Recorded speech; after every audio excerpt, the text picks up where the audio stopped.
А теперь хотелось бы рассмотреть более детально сам текст в некоторых моментах. Мгм. Вот. Почему в символе веры говорится, что Дух Святой исходит от Отца, а не от Отца и Сына?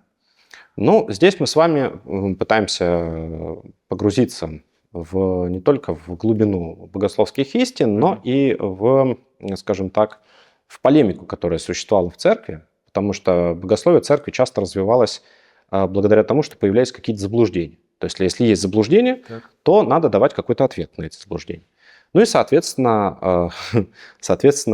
догматика развивалась в том числе, да, то есть изложение догматов, оно развивалось благодаря подобным вещам. В том числе символ веры появляется как ответ на арианскую ересь. Мгм. Действительно, существует два варианта символа веры, которые различаются двумя представлениями о бытии Святого Духа.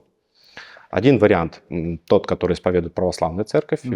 веруя, что Святой Дух исходит от Отца. И католический вариант, принятый в Римо-католической церкви, говорящий об исхождении Святого Духа не только от Отца, но и от Сына. Мгм. Соответственно, добавление это появляется в истории. Мы можем назвать конкретные даты, когда это добавление в истории западной появляется, но можем проследить полемику, да. Но здесь важным является то, что с точки зрения православия какие-либо добавления в символ веры были невозможны.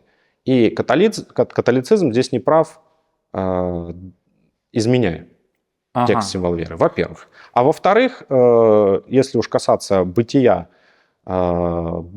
в Троице, мы с вами видим четкое начало в Троице от Отца. Сын предвечно рождается от Отца, а Святой Дух от Отца исходит.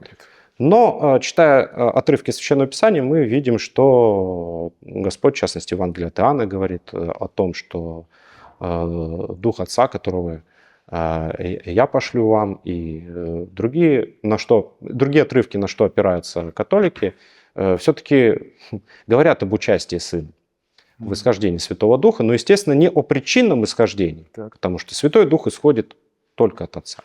Но его участие ну, мы можем наблюдать в патристической литературе, но, собственно говоря, четкое утверждение, как об этом говорят католики, здесь, конечно, невозможно.